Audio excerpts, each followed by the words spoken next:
정말 믿기 힘든 사연이 도착했습니다. 사연을 보내주신 분은 68세의 여성 이정희 씨입니다. 이정희 씨는 최근 자신의 아들 신혼집에서 놀라운 장면을 마주하게 됩니다. 집 청소를 하러 온 파출부 여성이 무려 50년 전 자신을 급이 다르다며 공개적으로 무시했던 친구의 딸이었던 겁니다. 한때 잘나가던 부잣집 외동딸이 이제는 고단한 삶에 지쳐 청소 일을 하게 된 상황.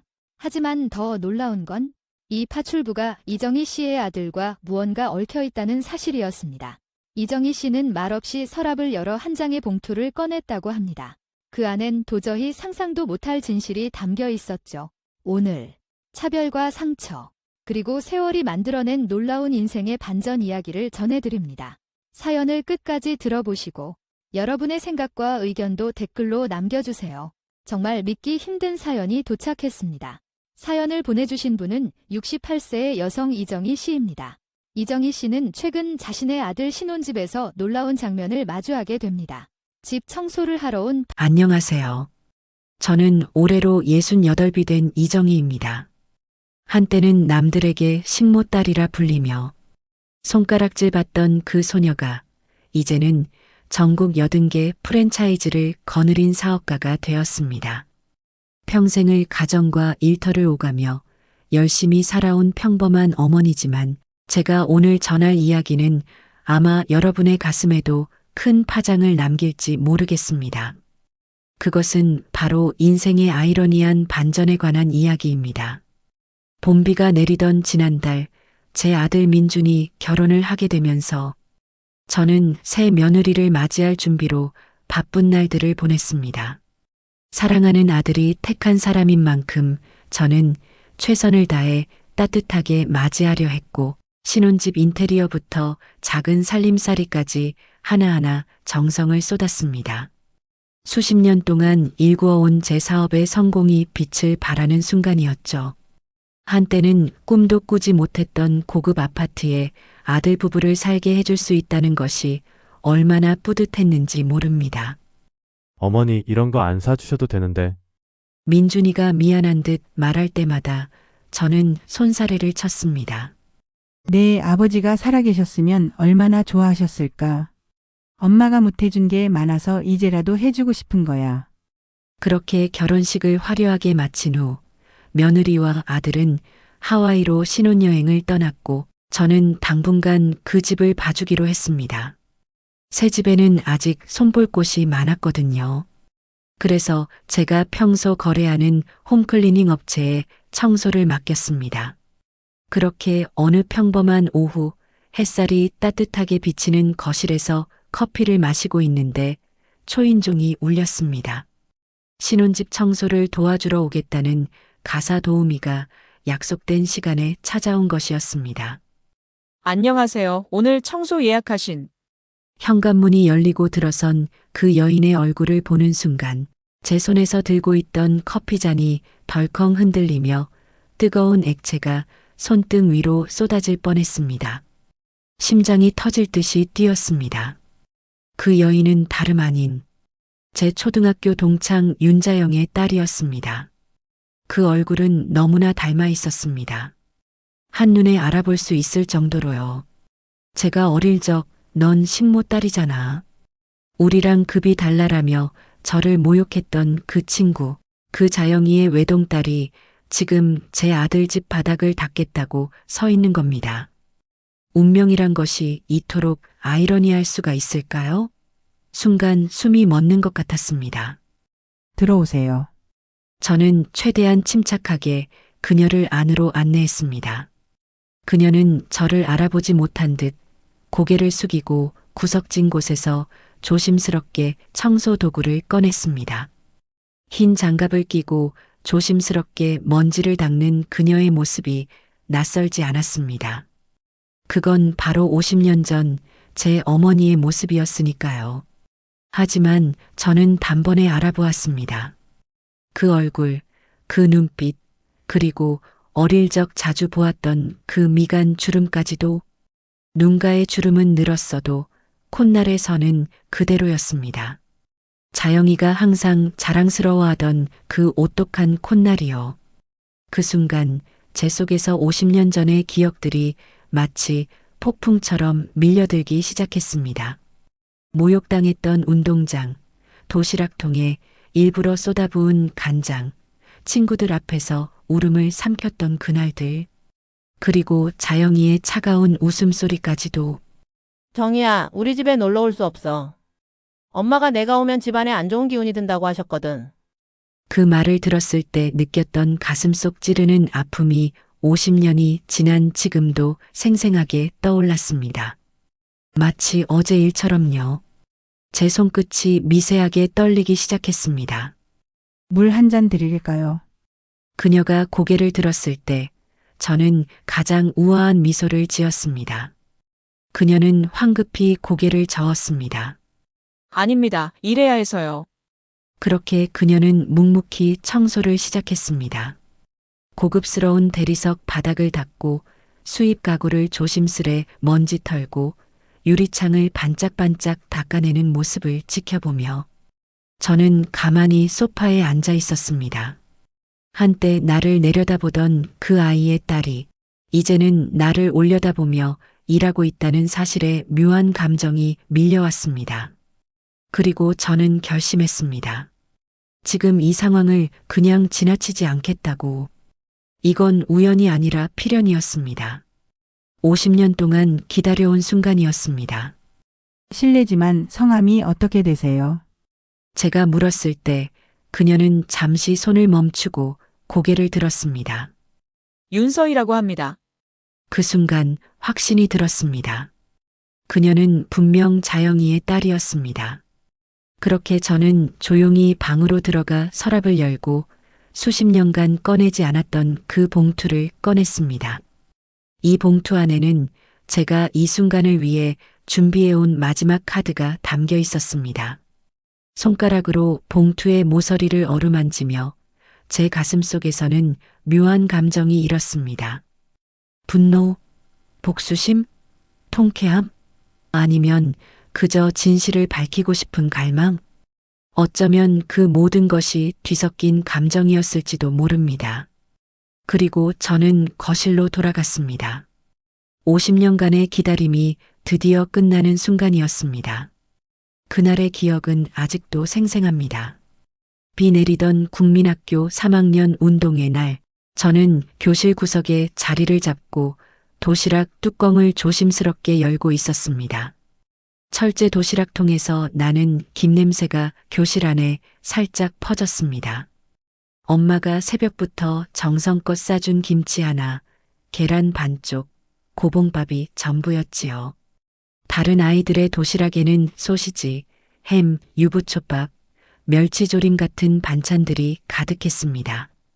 저는 그저 제 도시락만 바라보며 조용히 밥을 먹으려고 했습니다. 그런데 제 옆에 앉은 아이들이 킥킥대며 수군대기 시작했습니다.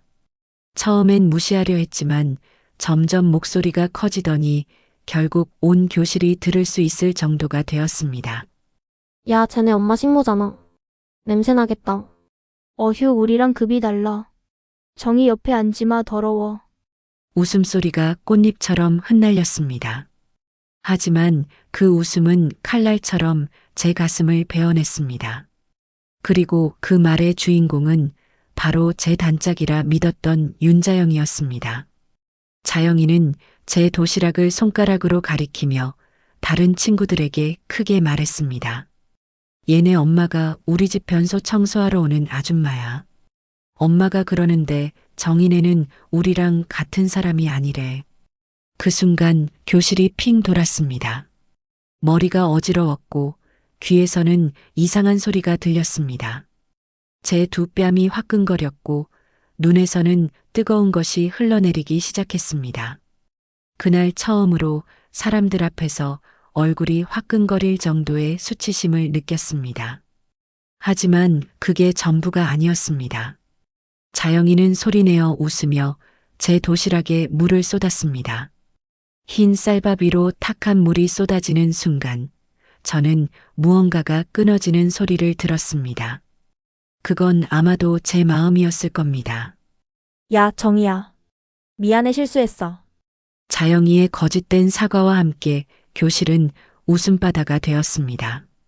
그런데 더 놀라운 일은 그때까지 제 편이라고 생각했던 담임 선생님마저 모른 척했다는 것입니다. 선생님은 그저 조용히 하고 밥 먹어라라고만 말씀하셨을 뿐 자영이를 나무라거나 저를 위로해주지 않으셨습니다.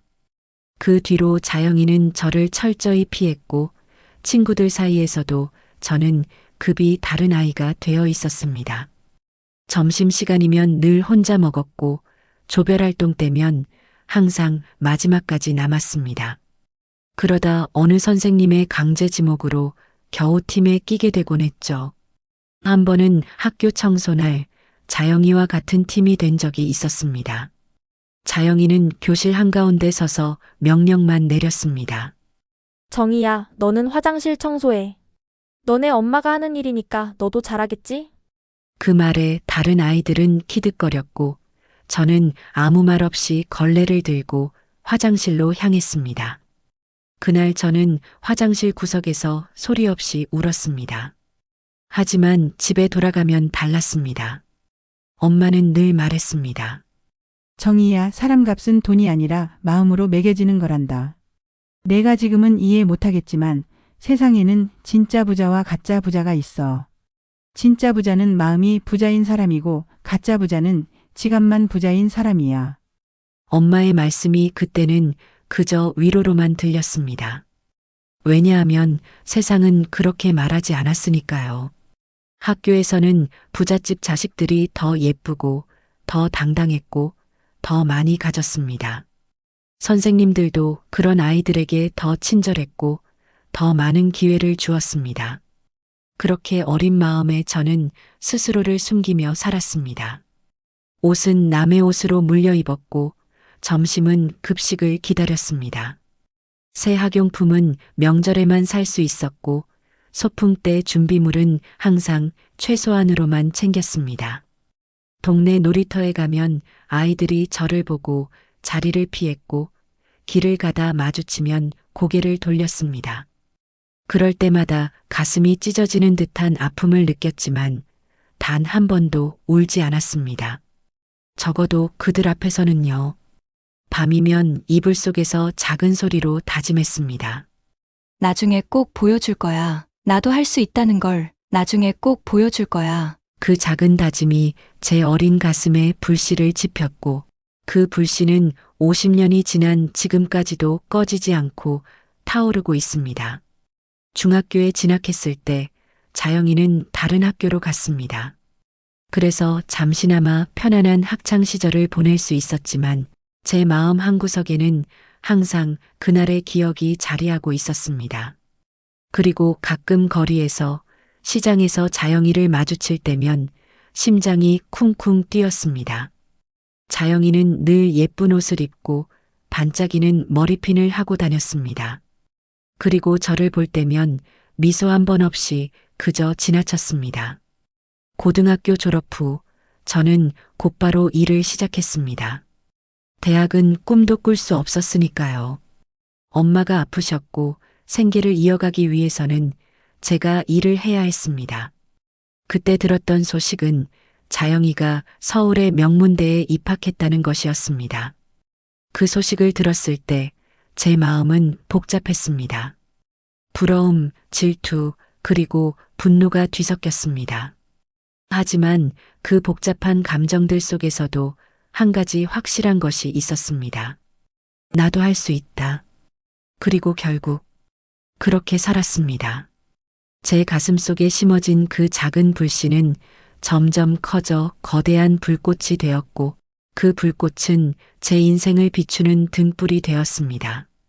그리고 지금 그 불꽃이 마침내 활활 타오를 시간이 왔습니다.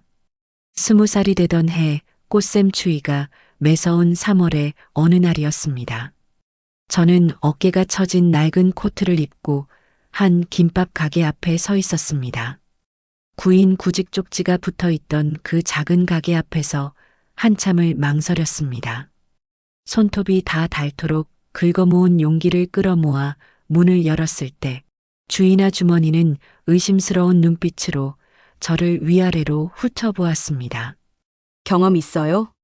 아니요. 하지만 배우고 싶습니다. 주인 아주머니의 눈빛이 더 날카로워졌습니다.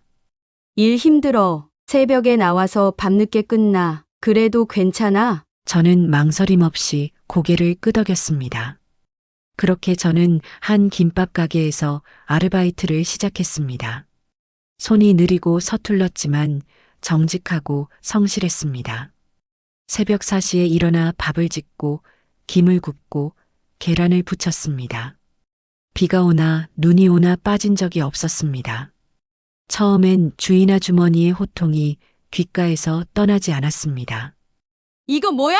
밥이 엉망이잖아. 김 이렇게 구우면 어떡해? 다시 해. 손놀림이 그렇게 느려서 어떻게 장사를 해? 하루에도 수십 번씩 혼이 났지만 저는 결코 포기하지 않았습니다. 밤마다 집에 돌아와 거울 앞에서 김밥 만드는 연습을 했습니다. 한 줄, 두 줄. 점점 손에 익어갔습니다. 그렇게 6개월이 지나자 주인 아주머니의 태도가 달라졌습니다. 정이야, 너 정말 많이 늘었다. 이제 혼자서도 잘하네. 그 말을 들었을 때 가슴이 벅차올랐습니다. 누군가가 제 노력을 인정해 준 것은 그때가 처음이었으니까요. 그리고 1년 후 주인 아주머니는 저에게 충격적인 제안을 했습니다.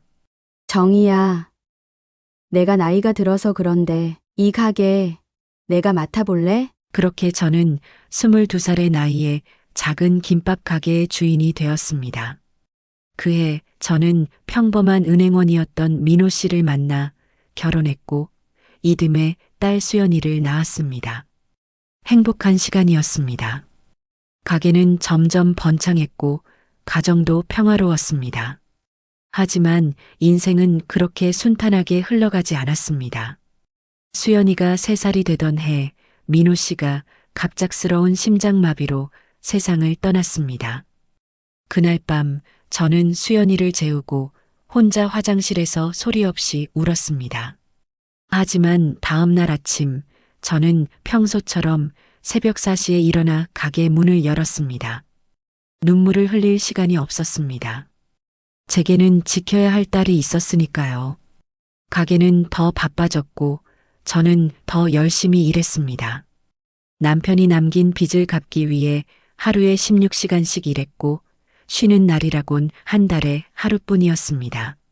손이 갈라지고 허리가 휘어져도 쉴 수 없었습니다. 그때부터 시작이었습니다. 5평짜리 허름한 가게에서 정이 김밥이란 이름으로 장사를 시작했죠. 하루에 김밥 100줄을 말았습니다. 손이 터지고 허리가 휘어져도 쉬지 않았습니다. 다른 가게와는 다른 제만의 비법이 있었습니다. 밥을 지을 때 넣는 특별한 재료, 김을 굽는 독특한 방법, 그리고 무엇보다 정성입니다. 정이 김밥은 뭔가 달라. 이 김밥 정말 맛있다. 줄 서서 먹을 만한 가치가 있어. 손님들의 입소문을 타고 가게는 점점 더 번창했습니다. 아침이면 문 앞에 줄이 서기 시작했고 점심때면 김밥이 동이 나기 일쑤였습니다. 저는 일손이 부족해 동네 아주머니 한 분을 고용했습니다. 그리고 또 한 분, 또 한 분. 그렇게 직원이 늘어나기 시작했습니다. 30대 중반이 되었을 때 저는 가게를 확장했습니다. 5평에서 10평, 10평에서 20평, 그리고 두 번째 지점을 열었습니다.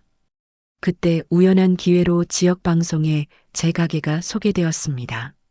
식모딸에서 성공한 사업가로라는 제목의 다큐멘터리였습니다. 그 방송이 나간 후 제 인생은 또 한 번 큰 전환점을 맞았습니다. 전국 각지에서 프랜차이즈 문의가 쏟아졌고 저는 망설임 없이 그 기회를 잡았습니다. 40대에 접어들 무렵 정이 김밥은 전국 브랜드가 되었습니다. 그리고 10년 후 저의 김밥은 방송에 나갔고 프랜차이즈로 성장했습니다. 현재 전국의 80개 가맹점, 연 매출 60억. 저는 이제 누구의 눈치도 보지 않습니다. 한때 식모딸이라 불리며 천대받던 소녀가 이제는 수십 명의 직원들 앞에서 당당히 사장이라 불리고 있습니다. 하지만 잊지 않았습니다. 그날 운동장에서 들었던 그 말. 쟤는 우리랑 급이 달라. 그 말은 제 인생의 뿌리였습니다. 매일 아침 사무실에 들어설 때마다 저는 그 말을 떠올렸습니다. 그리고 오늘의 제가 있기까지 얼마나 많은 어려움을 극복해 왔는지 되새겼습니다. 사업이 번창하는 동안 저는 딸 수연이를 훌륭하게 키웠습니다. 제가 받았던 상처를 딸에겐 주지 않기 위해 최선을 다했습니다. 수연이는 서울대 의대를 졸업하고 지금은 대학병원 의사로 일하고 있습니다. 그리고 수연이의 아들, 제 손자 민준이는 올해 결혼을 했죠. 이제 제 사무실 벽에는 정의 김밥 본사 앞에서 찍은 대형 사진이 걸려 있습니다. 그 사진 속에는 80개 가맹점 사장님들과 함께 환하게 웃고 있는 제 모습이 담겨 있습니다. 이름표 없는 가방을 메고 다니던 소녀는 이제 명패 있는 사무실과 명품 정장을 입은 대표가 되었습니다. 그리고 바로 지금 제 아들 신혼집 거실에서 그 말의 주인공의 딸이 걸레를 들고 제 앞에 있습니다. 인생이란 참 묘하게 돌아가는 것 같습니다. 어쩌면 이것이 운명의 장난일지도 모릅니다. 하지만 제 마음 한켠에서는 이것이 우연이 아니라 필연이라고 속삭이는 소리가 들립니다. 그녀는 고개를 들지 않았습니다. 바닥에 무릎을 꿇고 욕실 타일을 닦는 모습이 어쩐지 익숙했습니다. 예전에 제 어머니가 그랬던 것처럼요. 세상에는 참 많은 종류의 무릎 꿇음이 있습니다. 기도하는 무릎, 청혼하는 무릎, 그리고 지금 그녀처럼 타인의 집 바닥을 닦기 위해 꿇는 무릎. 저는 그 모습을 한참 동안 말없이 지켜보았습니다. 그녀의 손등에 선명한 핏줄, 단정하게 묶은 머리 끝에서 흘러내리는 땀방울, 그리고 무엇보다 그 고개 숙인 뒷모습에서 비슷한 무언가를 발견했습니다. 그건 다름 아닌 자영이의 뒷모습이었습니다. 50년이 지났지만 유전자는 속일 수 없나 봅니다. 확신이 들었을 때 저는 조용히 그녀에게 다가갔습니다. 제 심장은 마치 어린 시절로 돌아간 것처럼 빠르게 뛰고 있었습니다. 목소리가 떨릴까봐 심호흡을 한번 하고 가장 평온한 척하는 목소리로 말을 걸었습니다. 혹시 성함이 어떻게 되세요? 그녀는 놀란 듯 고개를 들었고 한 박자 늦게 대답했습니다. 흰 장갑을 낀 손으로 이마에 땀을 닦으며 목소리를 가다듬었습니다. 윤서희. 라고 합니다. 서희, 자영이 딸. 그 순간 제 귓가에서 윙 하는 소리가 들렸습니다. 손끝이 차갑게 식어가는 느낌이 들었고 심장이 쿵 내려앉는 듯 했습니다. 저는 평생 이 순간을 기다려왔는지도 모릅니다. 이름을 듣자마자 바로 확신이 들었습니다. 그래서 망설임 없이 물었습니다. 윤자영 씨 따님 맞으시죠? 그 말에 그녀의 표정이 확연히 변했습니다. 눈이 커지더니 얼굴이 하얗게 변했습니다. 그녀는 고무장갑을 낀 손을 천천히 내리며 제 얼굴을 자세히 살폈습니다. 그리고 아주 작게 거의 들리지 않을 정도로 입을 열었습니다. 정희. 이모님? 이름을 기억하고 있었습니다. 어쩌면 어머니에게 들었을지도 모릅니다. 저에 대한 이야기를.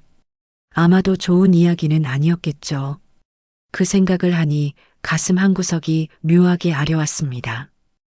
그래요. 이정희예요. 제 목소리는 놀랍도록 차분했습니다. 마치 오래된 친구를 만난 것처럼 담담했습니다. 하지만 제 속은 태풍이 휘몰아치고 있었습니다. 50년 동안 기다려온 순간이 드디어 찾아온 것입니다. 서희는 급하게 일어서려다 바닥에 놓인 물통을 쓰러뜨렸습니다. 물이 대리석 바닥으로 쏟아졌고 그녀는 황급히 수건을 찾아 닦기 시작했습니다. 손이 떨리는 게 보였습니다. 죄송합니다. 제가 바로 치울게요. 그녀의 다급한 모습이 안쓰러웠지만 동시에 묘한 통쾌함도 느껴졌습니다. 저는 가볍게 손을 들어 그녀를 말렸습니다. 괜찮아요. 수건 저기 있어요. 서인은 어색한 미소를 지으며 물을 닦았습니다. 그녀의 이마에 땀이 맺혔고 손이 계속해서 떨리고 있었습니다. 제가 그녀를 알아본 것이 분명 충격이었을 테니까요. 어머니, 잘 지내세요? 제 질문에 서인은 더욱 당황한 표정을 지었습니다. 그녀는 잠시 말을 고르는 듯 했습니다. 네, 덕분에요. 근데 어떻게 저를? 너무 닮았어요. 어머니를 첫눈에 알아봤어요. 제 대답에 서인은 더욱 불안해 보였습니다. 그녀는 서둘러 청소 도구를 정리하기 시작했습니다. 아마도 빨리 이 자리를 벗어나고 싶었겠죠. 하지만 저는 그럴 수 없었습니다. 너무 오래 기다려온 순간이었으니까요. 어머니께 안부 전해주세요. 오랜만에 만나서 반갑다고요. 그 말에 서인은 잠시 멈칫했습니다. 그리고 조심스럽게 물었습니다. 혹시 어머니와 친구이셨나요? 그 순간 제 가슴 속에서 오래된 감정이 솟구쳤습니다. 친구라고요? 정말 그랬을까요? 한때는 그랬을지도 모릅니다. 하지만 그날 이후로 우리는 다른 세계의 사람이 되었습니다. 그랬죠. 아주 오래전에는. 그 말을 남기고 저는 방으로 들어가 서랍을 열고 한 장의 봉투를 꺼내 들었습니다. 창백한 노란색의 오래된 봉투였습니다. 모서리가 달아있고 접힌 자국이 선명했습니다. 이 봉투를 만진 것은 몇 년 만인지 모릅니다. 하지만 그 안에 무엇이 있는지는 정확히 기억하고 있었습니다. 거실로 돌아왔을 때 서인은 이미 청소 도구를 모두 정리하고 가방을 들고 있었습니다. 떠날 준비를 하고 있었던 것입니다. 저는 그녀 앞에 서서 봉투를 내밀었습니다. 서희 씨, 이거 전해드릴게요. 읽어보고 오늘 일은 여기까지만 하세요. 서인은 봉투를 조심스럽게 받아들었습니다. 그녀의 손이 떨리는 게 보였습니다. 그 속에는 한 장의 사진과 소장 접수증, 그리고 윤자영 씨가 제 아버지에게 남긴 차용증 원본이 들어 있었습니다. 30년 전의 일이지만 법적으로 여전히 유효한 문서들이었습니다. 서인은 봉투를 열어 내용물을 꺼내 보았습니다. 그녀의 눈이 점점 커지더니 얼굴이 하얗게 질려갔습니다. 입술이 파르르 떨렸고 눈에는 믿을 수 없다는 표정이 역력했습니다. 이게 왜 이 안에? 그 순간 저는 오랫동안 기다려온 말을 꺼냈습니다. 제 목소리는 떨리지 않았습니다. 오히려 놀라울 정도로 차분했습니다. 당신 어머니가 30년 전 우리 집을 등쳐먹고 사라졌던 그날을 나는 아직도 기억합니다. 근데 오늘 이 자리에서 그분의 딸이 내 집 바닥을 닦고 있는 걸 보니 참 인생이란 게 아이러니하죠. 서희의 눈에서 눈물이 흘러내리기 시작했습니다. 그녀는 떨리는 손으로 문서들을 다시 봉투에 넣으려 했지만 손이 너무 떨려 제대로 되지 않았습니다. 저는 그런 그녀를 가만히 지켜보았습니다. 복수라는 것이 언제나 이렇게 씁쓸한 것인지 그때는 몰랐습니다. 이모님, 저는 정말 몰랐어요. 그녀의 목소리가 갈라졌습니다. 저는 아무 말도 하지 않았습니다. 그저 창밖을 바라보았습니다. 봄비가 유리창을 타고 흘러내리고 있었습니다. 마치 제 마음속에 오랫동안 쌓여있던 응어리가 비와 함께 씻겨 내려가는 것 같았습니다. 어머니께 말씀드릴게요. 꼭 해결해 드릴게요. 서인은 흐느끼며 말했습니다. 저는 고개를 돌려 그녀를 바라보았습니다. 그녀의 눈에는 진실된 후회와 죄책감이 담겨 있었습니다. 그리고 그 순간 제 마음 한구석에서 조그마한 연민이 피어올랐습니다. 그녀는 어머니의 죄를 모른 채로 살아왔을 테니까요. 가세요. 오늘 일은 이것으로 끝입니다. 서인은 고개를 숙인 채 현관문을 향해 걸어갔습니다. 문 앞에서 그녀는 잠시 멈추더니 떨리는 목소리로 말했습니다. 정말 죄송합니다. 그리고 그녀는 문을 닫고 사라졌습니다. 거실에는 제가 홀로 남았습니다. 창밖으로 보이는 하늘은 여전히 흐렸지만 제 마음은 이상하게도 맑아졌습니다. 50년 동안 기다려온 순간이 이렇게 찾아왔다가 사라졌습니다. 그리고 저는 생각했습니다. 이것이 끝일까? 아니면 또 다른 시작일까? 서희가 떠나고 난 후 저는 창가에 서서 비 내리는 풍경을 바라보았습니다. 서희가 아파트 단지를 빠져나가는 모습이 보였습니다. 어깨가 축 처진 채 비를 맞으며 걸어가는 그 뒷모습이 어쩐지 50년 전 운동장에서 울면서 집으로 돌아가던 제 모습과 겹쳐 보였습니다. 인생이란 정말 이상한 방식으로 돌아가는 것 같습니다.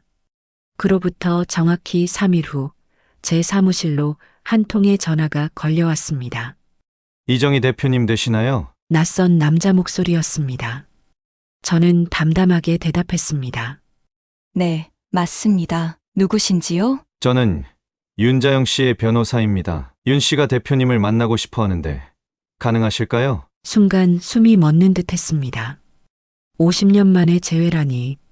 제 심장은 마치 어린 시절로 돌아간 듯 빠르게 뛰기 시작했습니다. 하지만 저는 침착함을 잃지 않았습니다. 언제, 어디서요? 내일 오후 3시 강남의 블루문 카페에서 만났으면 합니다. 제가 예약을 확인하는 척하며 잠시 침묵하자 변호사는 재빨리 덧붙였습니다. 윤 씨가 모든 진실을 털어놓고 싶다고 합니다. 그리고 문서에 관한 일도 해결하고 싶다고요. 저는 잠시 생각했습니다. 결코 쉬운 결정이 아니었습니다. 50년 동안 가슴에 품어온 응어리를 단 한 번의 만남으로 풀 수 있을까요? 하지만 이미 시작된 일이었습니다. 끝을 봐야 했습니다. 알겠습니다. 내일 뵙겠습니다. 다음 날 저는 평소보다 더 신경 써서 준비했습니다. 제가 가장 아끼는 진주 목걸이를 하고 맞춤 정장을 입었습니다. 거울을 보니 68배 제 얼굴에는 세월의 흔적이 고스란히 담겨 있었습니다. 하지만 눈빛만은 여전히 강렬했습니다. 약속 시간보다 10분 일찍 카페에 도착했습니다. 그리고 창가 자리에 앉아 커피를 주문했습니다. 그리고 정확히 3시 카페 문이 열렸습니다. 서희가 부축하는 노인이 천천히 들어왔습니다. 흰 머리에 주름진 얼굴, 그리고 지팡이에 의지한 모습. 하지만 그 눈빛만은 여전히 그대로였습니다. 자영이었습니다.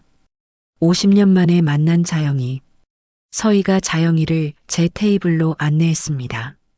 자영이는 천천히 제 앞 의자에 앉았고 서희는 조용히 물러났습니다. 순간 카페의 모든 소리가 사라진 것 같았습니다. 그저 제 심장 소리만이 귓가에 울렸습니다. 정희, 오랜만이구나. 자영이의 목소리는 예전보다 낮아져 있었습니다.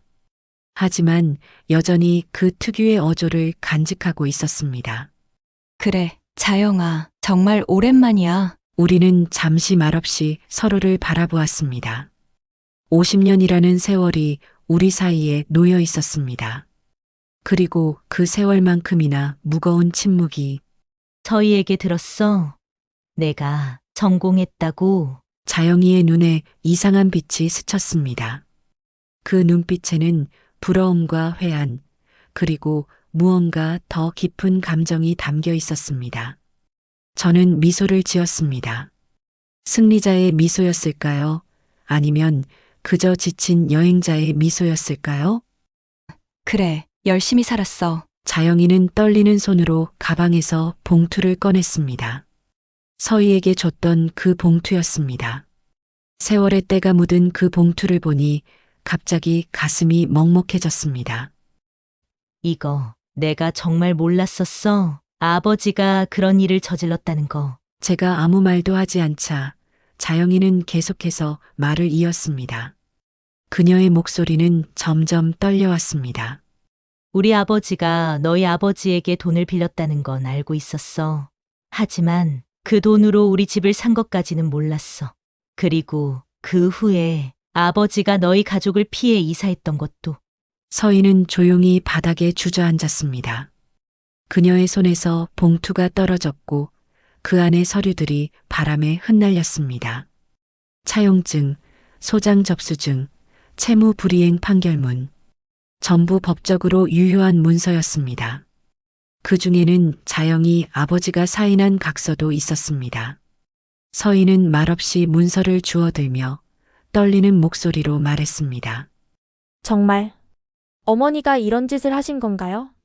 자영이는 고개를 숙였습니다. 그녀의 어깨가 작게 떨렸습니다. 그리고 천천히 고개를 들어 제 눈을 똑바로 바라보았습니다. 그녀의 눈에는 눈물이 가득 고여 있었습니다. 정이야, 나 미안해. 정말 미안해. 그때 운동장에서 했던 말도, 그 후로 너를 피했던 것도 전부 다. 자영이의 눈에서 눈물이 흘러내렸습니다. 주름진 뺨을 타고 흐르는 그 눈물이 이상하게도 제 가슴을 아프게 했습니다. 50년이란 세월이 지났지만 그 상처는 아직도 생생했습니다. 알고 있었니? 너희 아버지가 우리 아버지에게 그런 짓을 했다는 걸? 제 질문에 자영이는 고개를 가로저었습니다. 그녀의 손이 떨리고 있었습니다. 아니, 정말 몰랐어. 저희가 내 이야기를 하기 전까지는 그제서야 아버지의 옛 서류를 뒤져봤지. 그리고 모든 것이 진실이었어. 자영이는 떨리는 손으로 가방에서 또 다른 봉투를 꺼냈습니다. 그 안에는 수표와 함께 공증된 사과문이 들어 있었습니다. 그녀는 그 봉투를 조심스럽게 테이블 위에 놓았습니다. 늦었지만 원금과 이자, 그리고 지난 30년간의 고통에 대한 배상이야. 받아줄래? 저는 그 봉투를 바라보았습니다. 얼마나 오랫동안 이 순간을 꿈꿔왔던가요? 50년간 품어온 응어리가 한순간에 녹는 것 같았습니다. 하지만 막상 그 순간이 오니 제 마음속에는 이상한 감정이 일었습니다. 그건 통쾌함이 아니라 왠지 모를 허전함이었습니다. 나는 고개를 끄덕였습니다. 그리고 조용히 말을 이었습니다.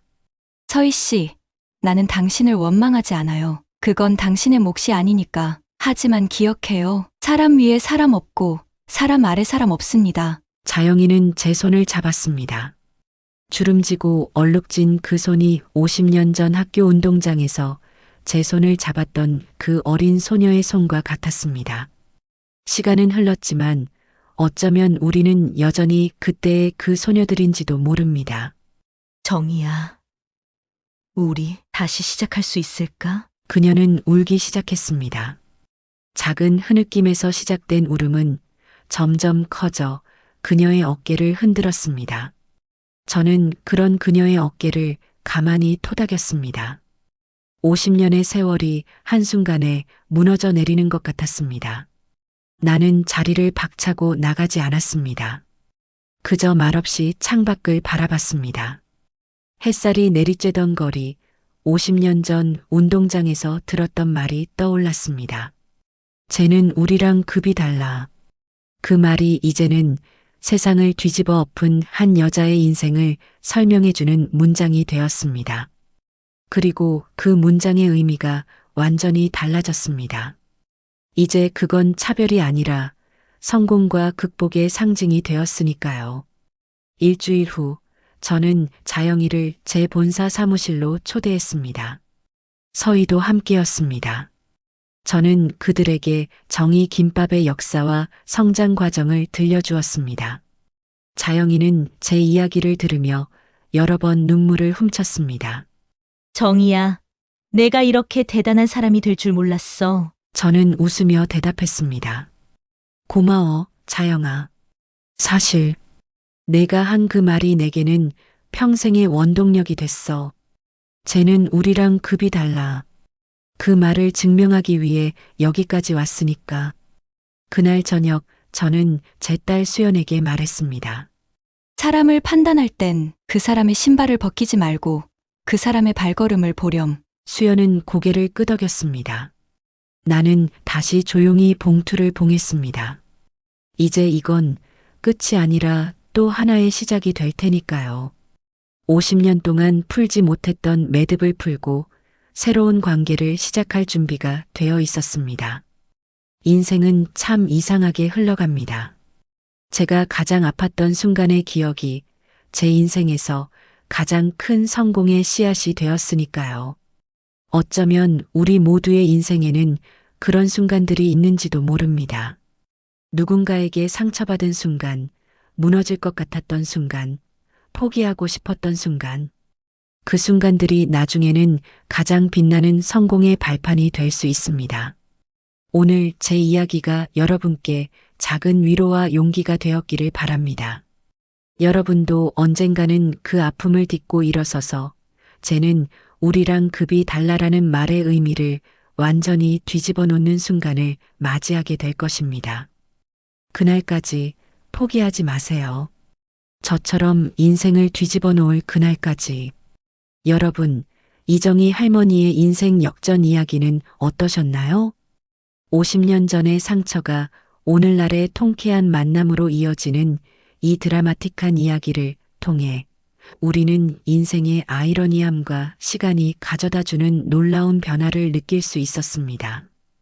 쟤는 우리랑 급이 달라라는 말이 오히려 인생을 역전시키는 원동력이 되었다는 점, 그리고 결국에는 그 말의 의미가 완전히 뒤바뀌게 되었다는 결말이 특히 인상적이었지 않으셨나요?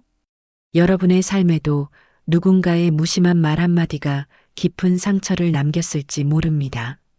하지만 그 상처가 여러분을 더 강하게 만들고 언젠가는 그것이 성공의 발판이 될 수도 있다는 희망의 메시지를 전하고 싶었습니다. 사실 우리의 인생은 누가 정해준 대로 흘러가지 않습니다. 다른 사람이 우리에게 한 말이나 행동이 아무리 상처를 줬더라도 그것을 어떻게 받아들이고 극복해 나갈지는 온전히 우리의 몫입니다. 이정희 할머니처럼 상처를 발판 삼아 오히려 더 높이 도약할 수도 있고 그 과정에서 진정한 자신의 가치를 발견할 수도 있습니다. 그리고 세월이 흐른 뒤에는 과거의 아픔을 용서하고 새로운 관계를 시작할 수 있는 여유와 지혜가 생기기도 합니다. 이것이 인생의 아름다움이 아닐까요? 이 이야기가 마음에 드셨다면 구독과 좋아요로 응원해 주세요. 여러분의 작은 응원이 더 좋은 이야기를 만들어가는 큰 힘이 됩니다. 다음에는 또 어떤 감동적인 인생 이야기로 찾아뵐지 기대해 주세요.